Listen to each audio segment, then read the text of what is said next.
So, what is our topic here today? Trustee 101. How to choose your trustee, what they need to know. It's what trustees are. So I think there's a lot of confusion about that. And I think as we jump in, I want you to take a moment to think about why you're joining us here today and why you're sitting down to watch this. And I think we get it. Legal terms can be very confusing. You may be confused about what a trustee is. I get that question all the time. People often confuse it with many other terms. You might not be sure, even if you understand, you might not be sure who to name or what they need to know. And of course, we can help. That's what we're here. And so really our focus here today, what you need to know about trustees. And that's a pretty broad topic, but we're going to do our very best to focus in on a few key issues. So you're going to leave this talk really armed with incredibly powerful knowledge that really applies to everybody. So we're really excited to go through this. So Mike, why don't you lead us through our talk today, Trustees 101. So here's our agenda. It's aggressive in the sense that we're going to cover many topics. I believe we'll do it efficiently and give you the essence of what you need to know. Okay. We're going to talk about what is a trustee? What does that term even mean? What does it imply? Who is the trustee in your trust? Have you thought about it? Let's take a fresh look at that. What the heck does a trustee do? What does it mean to be a trustee? What powers do they have? Are you clear about that? How do you go about choosing or rethinking the choice that you made of a trustee? What are the criteria? What's the process? What does your trustee need to know? Do you keep them in the dark? Do you educate them? What do you do about that? And really important is the question of how a trustee is compensated. They are paid for serving as a trustee. And we always have to remind this is for educational purposes only. It's not legal advice. We can't give legal advice unless we're actually serving you one-on-one. So we are here to empower you with knowledge. And why don't we start actually with a couple of stories that really illustrate the crucial importance of what trustees are. And actually, I'll go back to our firm in just a second. Let's start with the stories. And I want to tell a quick story about an older gentleman named, we'll call him Ron. We can never reveal client names, but Ron was a very successful professional in the tech industry. His estate was over $5 million. He was someone who started to work with me actually a few years ago. A friend of his actually alerted him to the need to create a trust and to get documents into place. He didn't have any real family in the picture. And he came to see us. When he came to see me, we had a solid meeting. He wasn't sure about his decisions, and we didn't really make that much progress. He was going to get back to me, and I followed up with him a few times. We tried to get documents into place. We tried to get key choices. And unfortunately, we never got to those. And his neighbor who connected him with us reached out to me and said, hey, he's having some real issues. His memory is slipping. His health is slipping. His house is falling apart. And there wasn't much that we could do because he didn't put that trust into play, a living trust into place, a power of attorney. Most importantly, the trust is not the thing. The trust is a legal document, but the powerful thing that it does, or one of the powerful things it does, is it lets you name successor trustees, people who can step in. And Ronald didn't have anybody he could name. He didn't put a trust in place, so no one was empowered to help him. So as his health declined and as his situation got worse and worse, no one was empowered to help him. He had no successor trustees. He didn't have a document in place. And what happened? Well, the state had to step in, Adult Protective Services had to come in, and the state took over his life. There was a conservatorship where basically a court gave state agencies the ability to manage his life and take over his decision-making. So that's a case where he didn't have trustees. And that's the worst case scenario in many cases. There's nobody there that you've empowered to step in, because that's what this is all about, empowering someone you trust to step in for you to help you out or help your family out when you can no longer do it for yourself or for your fammy. Right. So the second story is about a bad choice of a trustee. And this comes up all the time. Underscoring the need to be careful about your choice. So, excuse me, this is a story. This came up about 5 years ago.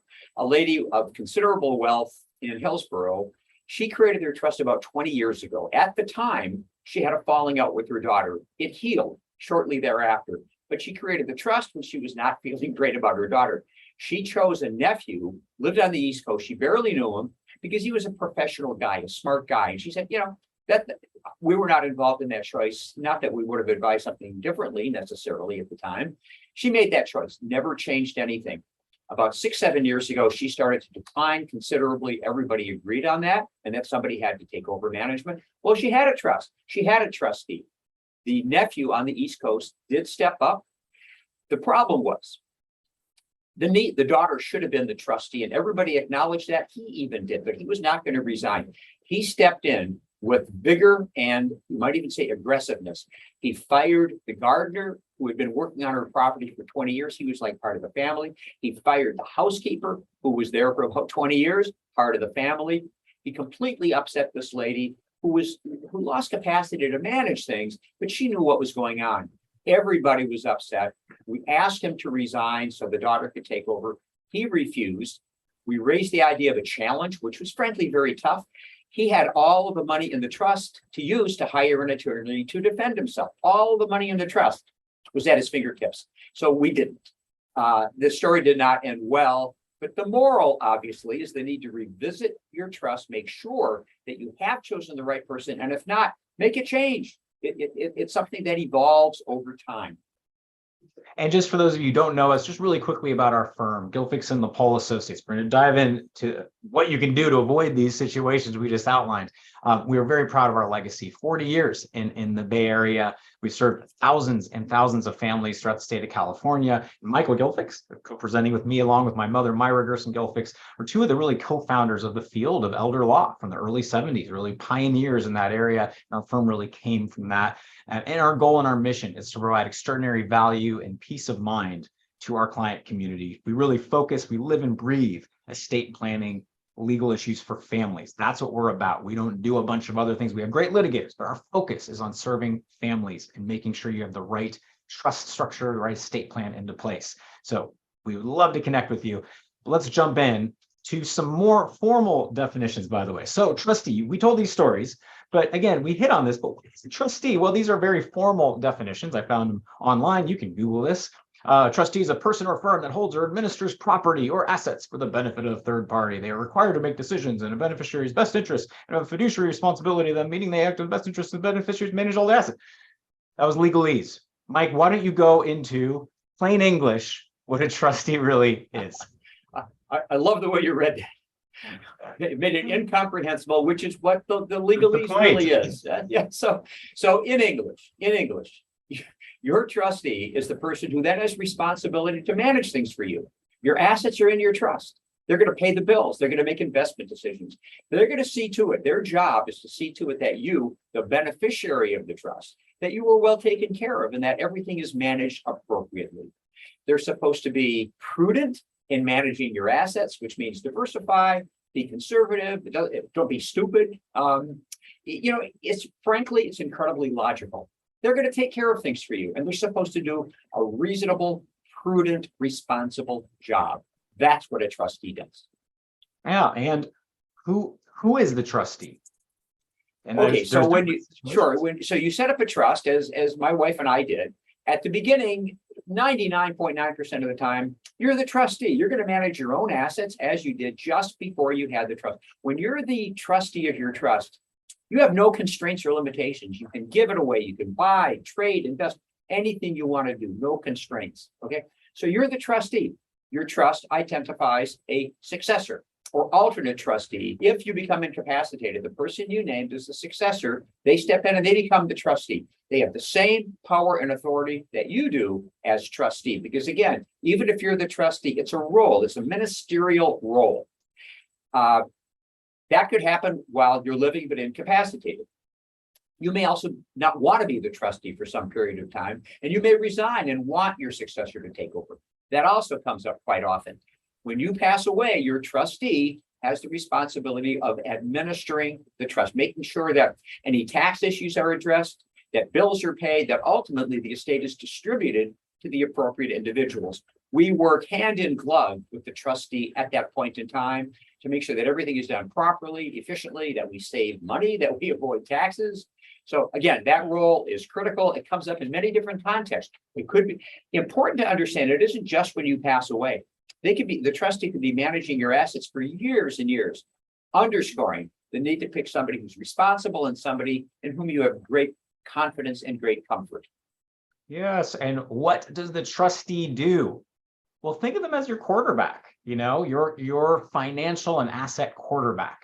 They're there to marshal the team together to guide them. They don't have to do everything, but they're distributing the ball, I guess you could say, your assets to the right team members who really can help you to push the ball down the field and really make sure you're living a great life. I'll stop with the football analogy. But what does a trustee do? Well, and I think it's important to delineate between living trusts, as Mike really focused on there. There are also many other types of trusts. We have many subscribe to our Gilfix Law YouTube channel for more information. If you work with us, you are probably familiar.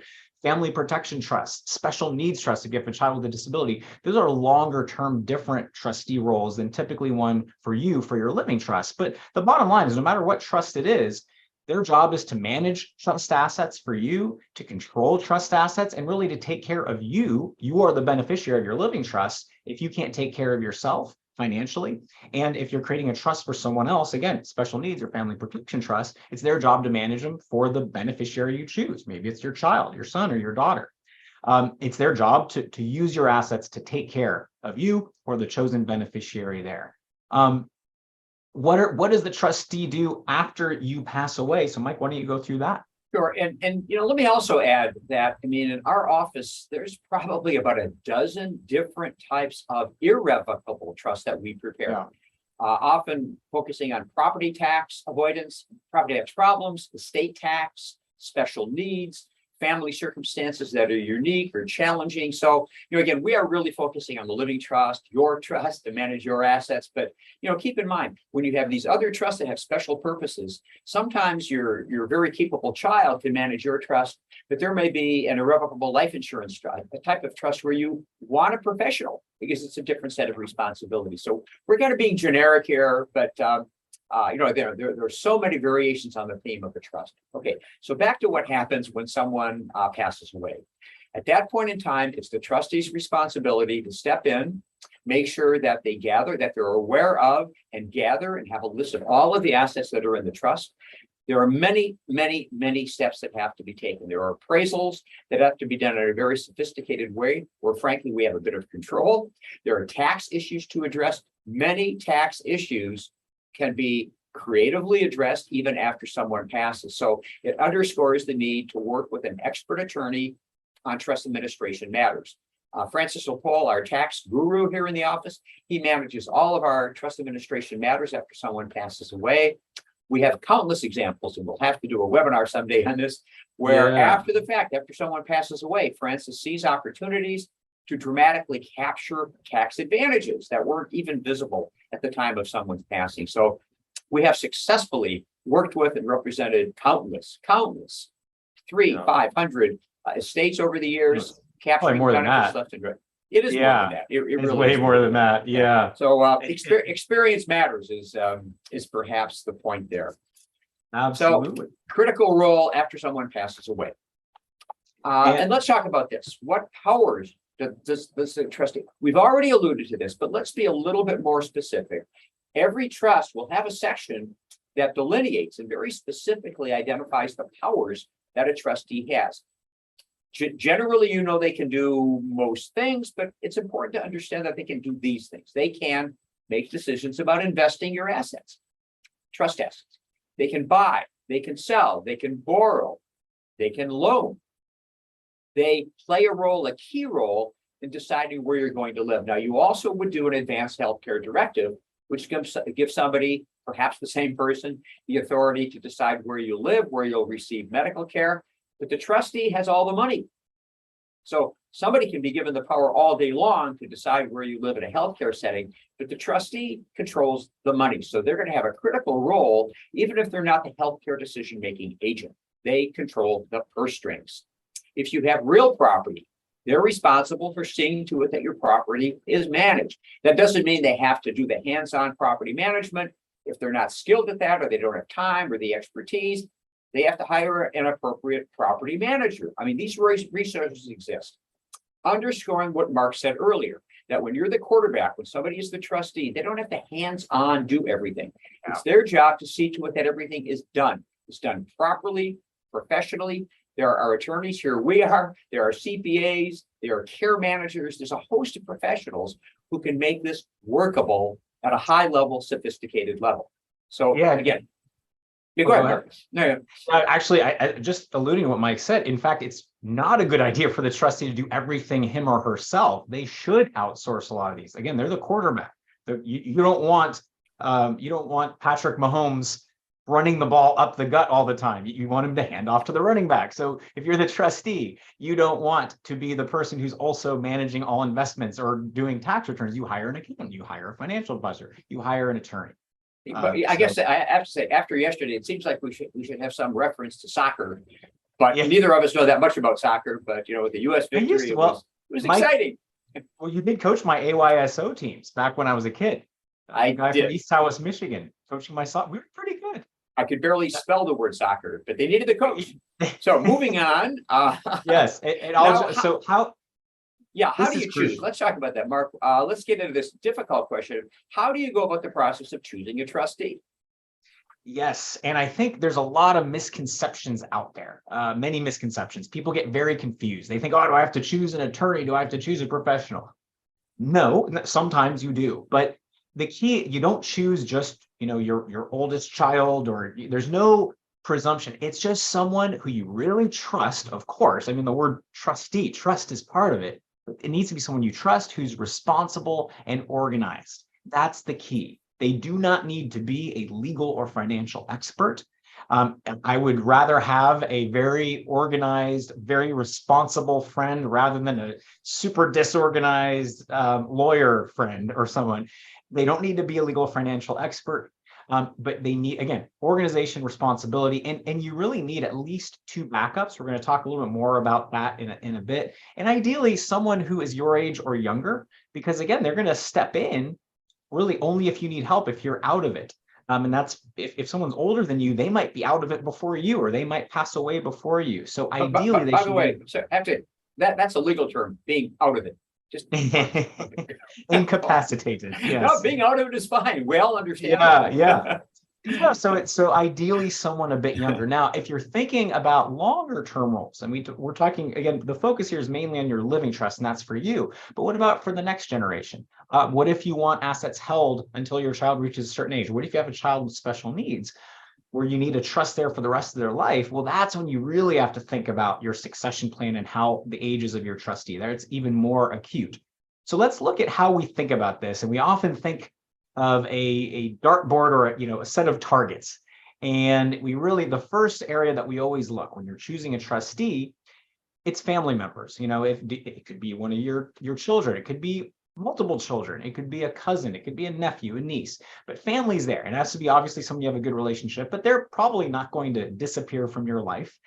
If there's no one though in that family circle that you feel good about, we might go to deeply trusted long-term friends. Now be very careful with friends. We have many clients who name a friend. I had literally yesterday morning, I had a meeting with a client and he had named friends.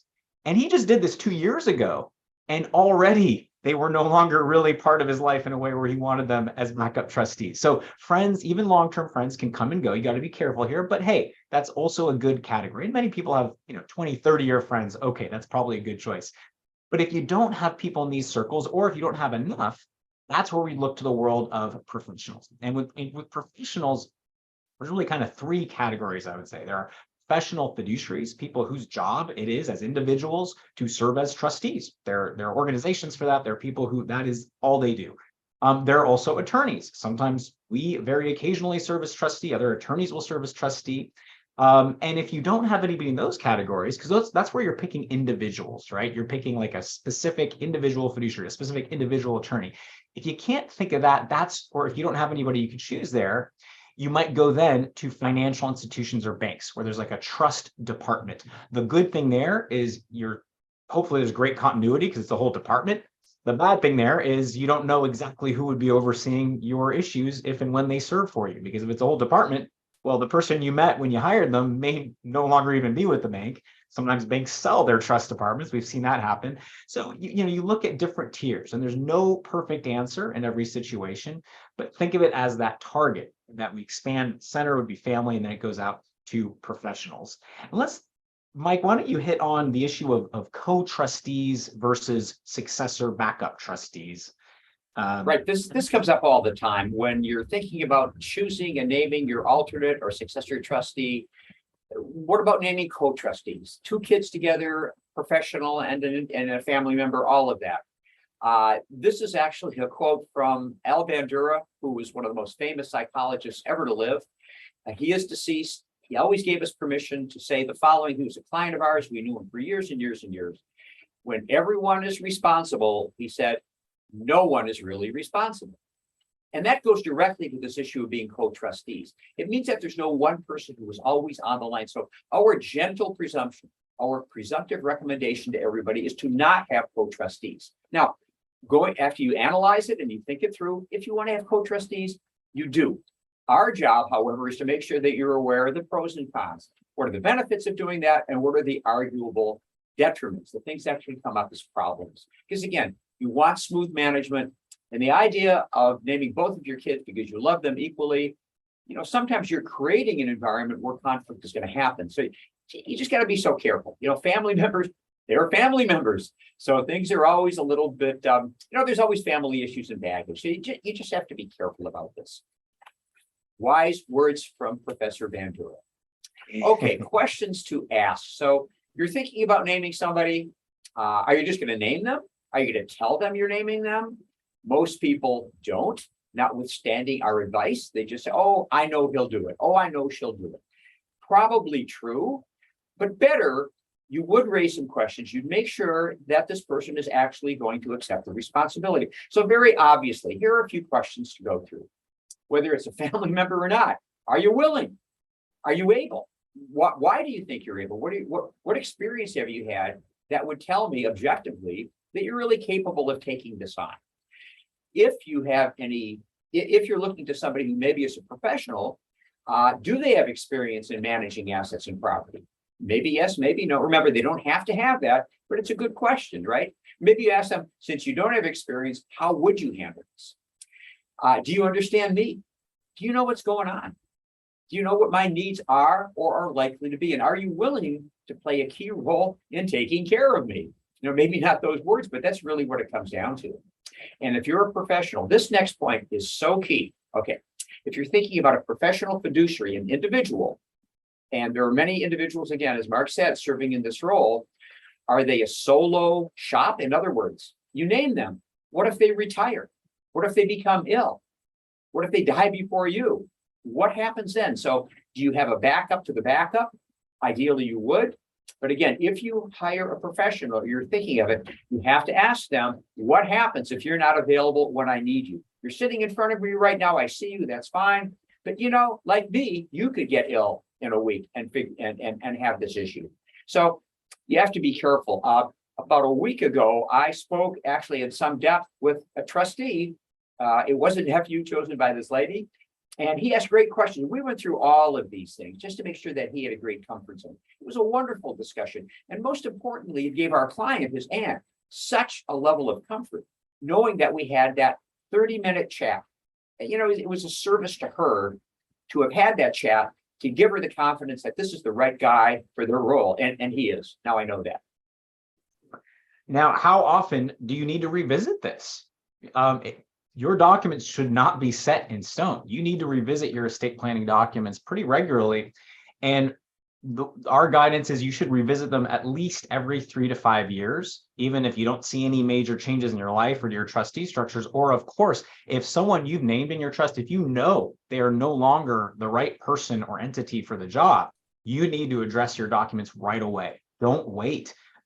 As Mike said in that story earlier, if you have the wrong person named, just because you don't want them to serve anymore, doesn't mean anything. All that matters is what's in your trust document. So you might name somebody who you no longer like, who you no longer trust, or who no longer can do it.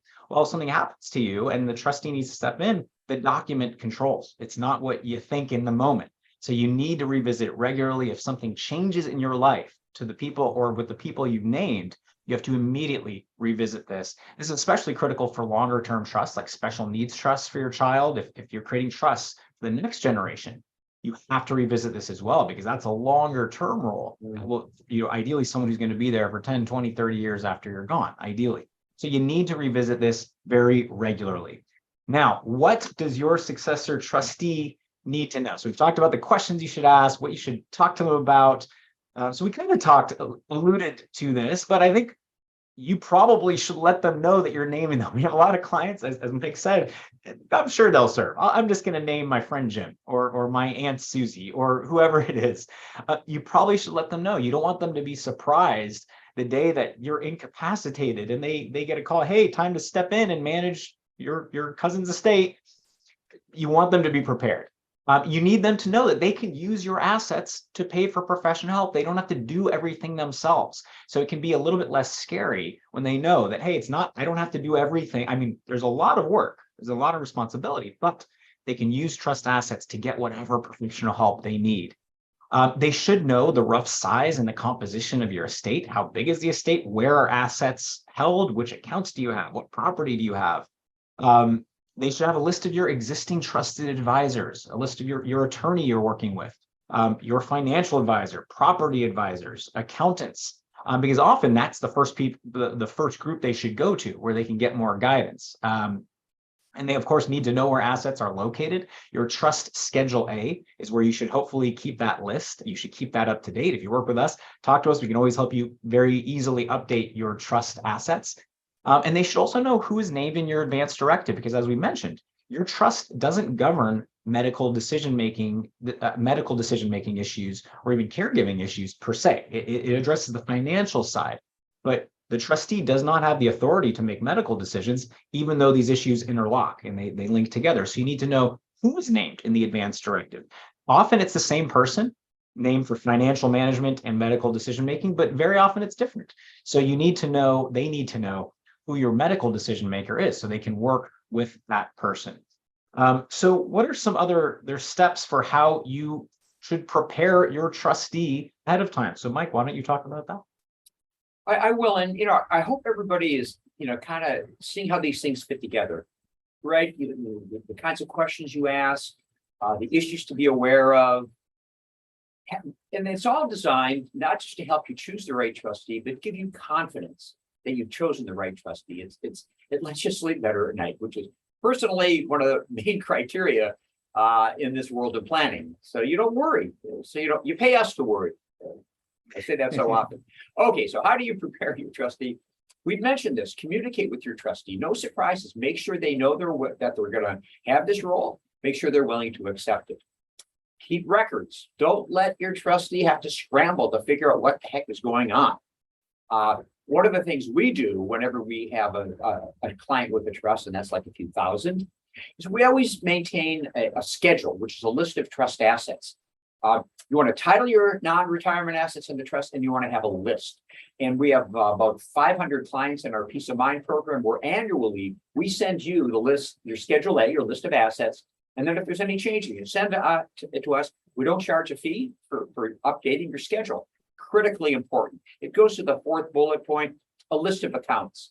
Having it on the schedule, the list that is attached to your trust, is the simplest way for your trustee to find everything. But one way or another, they have to be able to find your assets, not have to hire a private investigator to figure that out.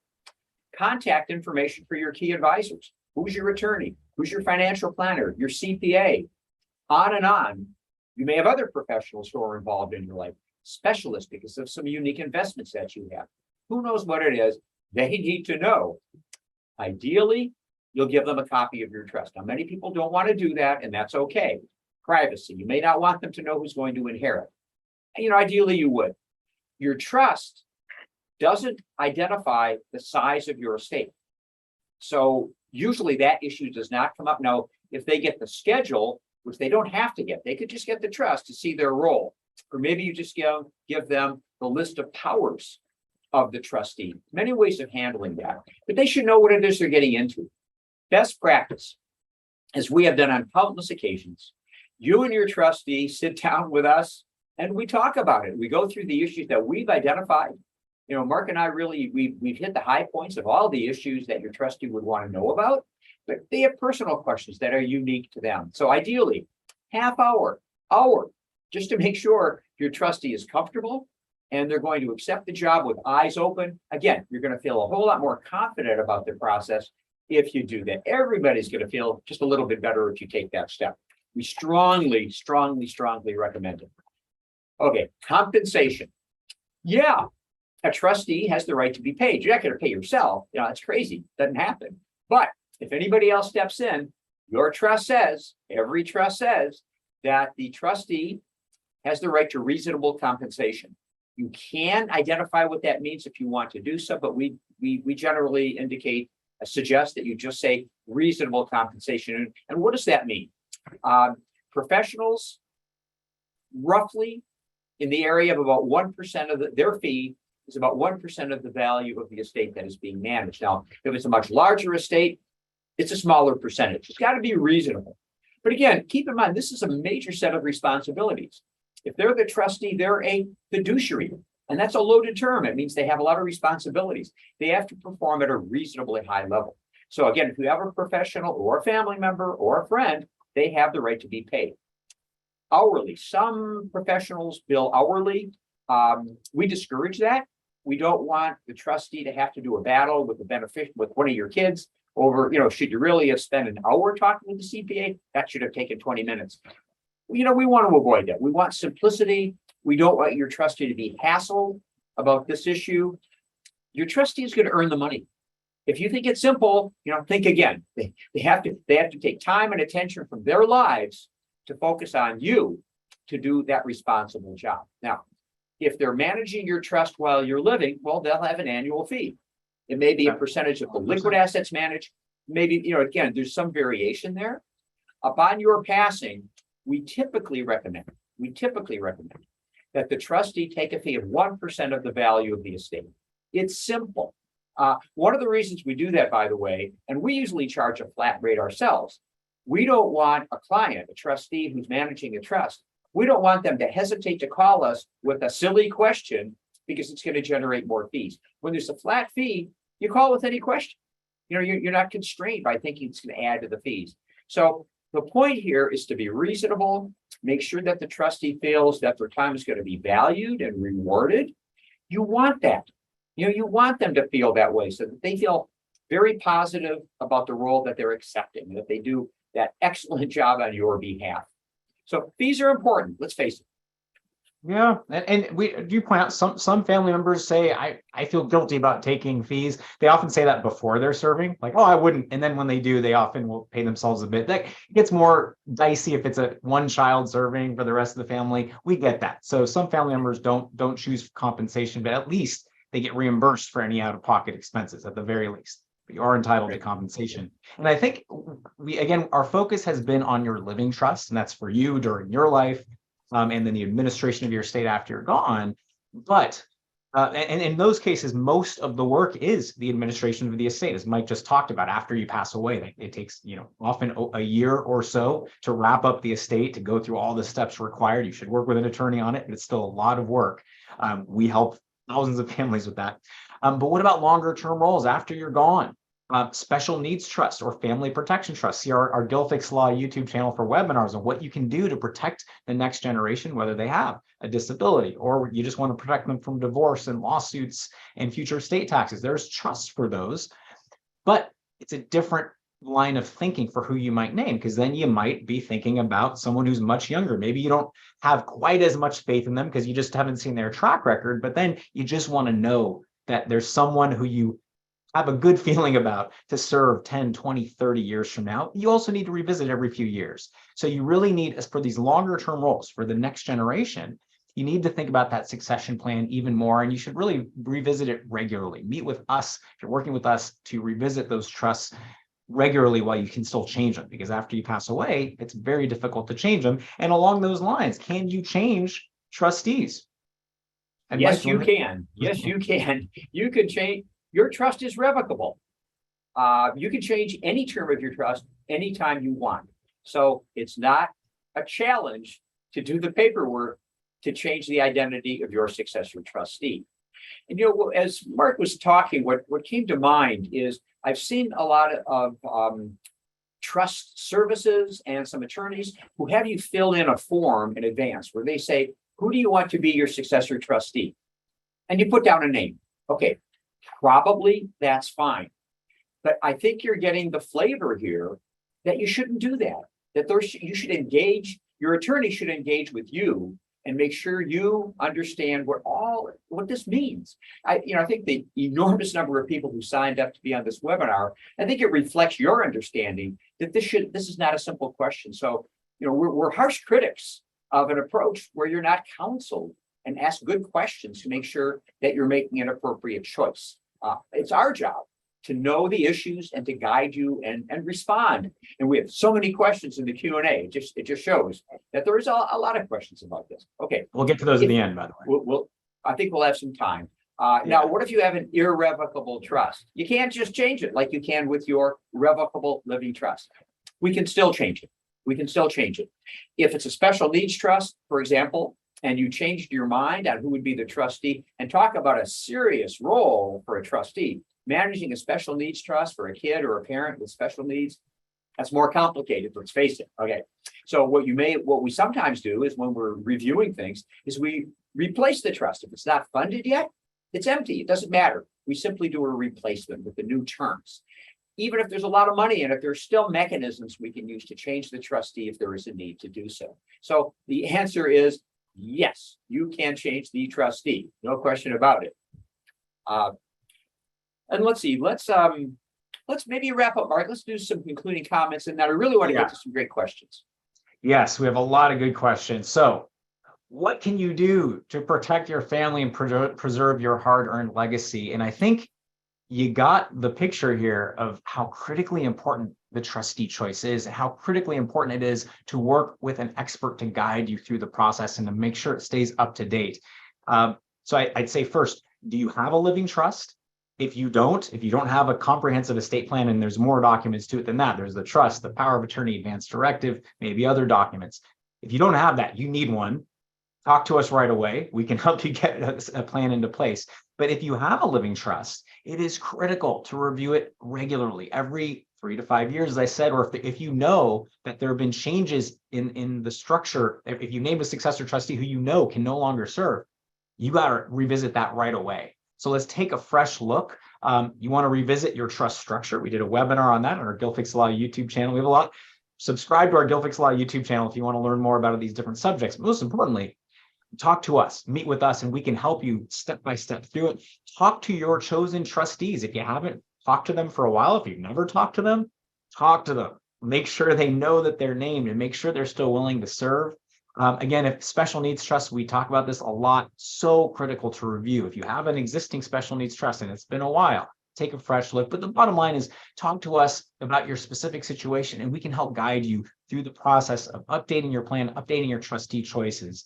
I want to emphasize you have to overcome the 3 Ds, the danger of delay and denial. Oh, I'll get to this later. I'm going to live forever. I'm never going to be incapacitated. If you can find that secret, please let us know. I would love to find a way to live forever, although maybe not. I don't know. If you read the ancient philosophers, that might not be such a good idea. Or, hey, I already have documents. I did them a while ago. They're good. Are they? Have you looked at them? Have you had an expert review them recently? Has your situation changed? Or I don't want to deal with a lawyer. It'll be fine. I don't want to do a plan, or I'll do a simple online, simple service. Okay. I mean, if you don't want to deal with a lawyer now, your family's going to be dealing with a lot of lawyers later. So it's a good investment to get the right plan into place now. The stakes are so high. If you have the wrong trustee, or if it's not set up right, hundreds of thousands of dollars can go out the window, or even worse, a bad actor can get into the picture and take control of your estate. You want to make sure that you still have control. So of course, we would welcome the chance to help you. So if you watch this and you're like, hey, I need to take some action, contact us. We welcome, if you're already a client, contact us. Let's do a review meeting. Let's take a look at your documents. Let's go through your situation and make sure that you're in a good place. If you're not yet a client, we can review documents from any attorney. It doesn't have to be ours. We regularly review plans that people set up years ago. This week, I've had 2 or 3 meetings with people who had documents previously prepared elsewhere, and we're making a bunch of updates. We would welcome the chance to serve you. Of course, you can contact our office at 650-493-8070. You can go to gilfix.com to contact us, gilfix.com/my needs, or just our website, gilfix.com. Very easy to find us. Subscribe to our Gilfix Law YouTube channel. for more certainly. free content. I just want to add, or you can add your contact information if somebody's already done in the Q&A function, and we can contact you that way. Yes, great point. Yes, so if you want us to reach out to you, if you're watching this live, please put your contact information, Q&A. We will reach out to you proactively to set a meeting, or reach out to us right away. So we have a lot of really good questions. We're going to get to those in just a second, but I think before we jump into the questions, thank you so much for spending time with us. And we had a big turnout. We didn't really put out much advance warning about this talk, but we had a really big turnout. So thank you all for joining us. It's a privilege to get to connect with you. And I hope you were entertained a little bit, but most importantly, I hope you were empowered with these critical issues. Knowledge is power.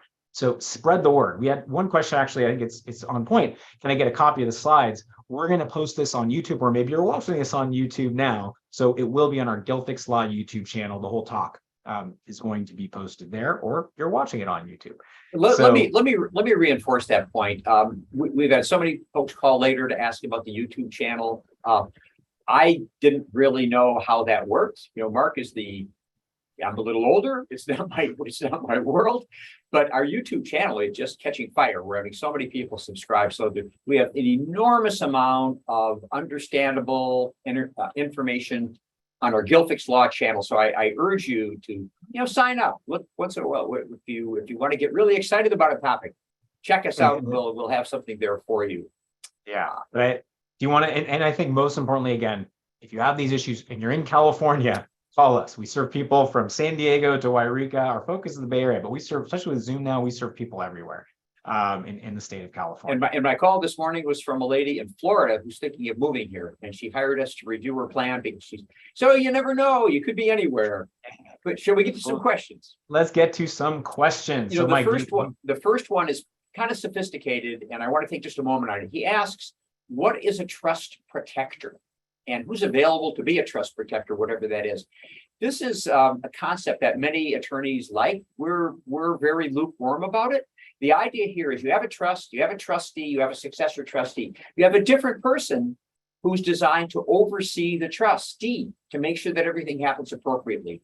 Sometimes they have the power to replace the trustee. Sometimes they have their power to look over an accounting. And how do you find such a person? So when there is such a person in that role, it's a real tough question about how much power do they have and what liability do they have. So I am a little skeptical about it. Some attorneys serve in this role. I would never accept that responsibility. There are people who'll do it. Attorneys do it. That's the only category of professionals I'm aware of who would be willing to serve as a trust protector. I would just say to the person asking the question, be sure you're clear about what that means. Don't use it unless you have a thorough understanding of the pros and cons. And don't think that, well, I don't feel like good about my trustee choice, but I have a trust protector, so it's all okay. Get the trustee choice right. We often don't go in that direction. Question of, can I have two people, from Mickey? Good question. Can I have two people as a trustee? So we sort of address this. I'll just address it directly. Absolutely. You can name as many people as you want as co-trustees together. As we said, when multiple people, to quote the great Professor Bandura, when multiple people have responsibility, nobody has responsibility. So we generally don't recommend multiple people. Now, there obviously are exceptions to this. We recommend that you name it. Let's say you have three people and you trust all three kids and you trust all three of them to serve. We've met with many clients where their previous document named all three of them together. I had that last week. We do not recommend that. That can be an absolute mess because typically one will do all the work, but the other two have to be present for all major decisions, and banks don't want to work with just one person. If three people are named, the bank's going to require all three to take part in every decision that matters. So we recommend one at a time sequentially. So you'd have child one, child two, child three, but there are situations where co-trustees can make sense. Okay, another question from Jeffrey. If you have more than one trust, is it okay to have different trustees for each trust? Of course it is. And frankly, that comes up a lot. The person who might be named in the special needs trust, trustee for your kid, could have nothing to do with your living trust. You may want a professional to manage an insurance trust or a charitable remainder trust. So not uncommon at all. If you have two revocable living trusts holding different types of your assets, then we'd want to talk about it because you want to coordinate that. You don't want inconsistent activities and responsibilities. Yeah, and a good question from Carrie, which came in. So my husband doesn't want to be successor trustee to a relative's trust. She lives in Mexico. Trust was elsewhere. She won't change her trust. So how does he decline? What if you're named in a trust and you don't want to serve as trustee? Or what if you name somebody and they don't want to serve as trustee? Well, you can always decline. A trustee, the role of trustee is not indentured servitude. Someone can always say, I decline to serve. Or if you can't find them, well, not much can be done. And that's why it's so important to have multiple successors. So if someone you choose says no, we're not stuck with nobody named, in which case someone's going to have to be appointed via the courts, or it's just a mess. And it might be someone you don't know or trust. So that's why having multiple successors is so important. But you can always turn it down. That also goes to why it's so important to speak to the people who you want to name ahead of time to make sure that they are willing to serve. So okay, another question. One more question, one or two more. One more. Yeah, time is short. We want to be careful Yeah. about your time. And it's a good question. If you're here in California, does your trustee have to be in California? Can they be in another part of the country? Can they be in another country? Yes, they can be anywhere.